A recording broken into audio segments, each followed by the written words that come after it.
ദോശയ്ക്കും ഇഡ്ലിക്കുമൊപ്പം side ഡിഷായി കഴിക്കാൻ super ടേസ്റ്റിലൊരു ചമ്മന്തി തയ്യാറാക്കാം. ഇതിന് ആദ്യം 6 വറ്റൽമുളക് നല്ല ചുടുവെള്ളം ഒഴിച്ച് 10 മിനിറ്റ് കുതിർക്കാൻ വെക്കുക.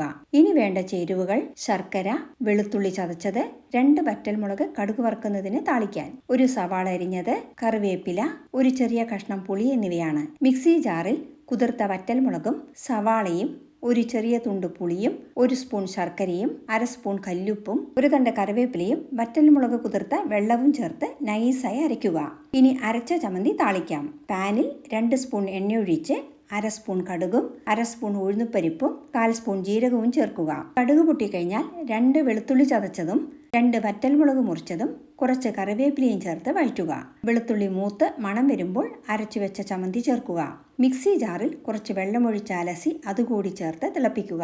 ചമ്മന്തി തിക്കാവുമ്പോൾ വാങ്ങിവെക്കുക. ഈ സ്പെഷ്യൽ ചമ്മന്തി റെസിപ്പി ഇഷ്ടമായാൽ ലൈക്ക് ചെയ്യാനും ഷെയർ ചെയ്യാനും മറക്കരുതേ. Thank you for watching and supporting.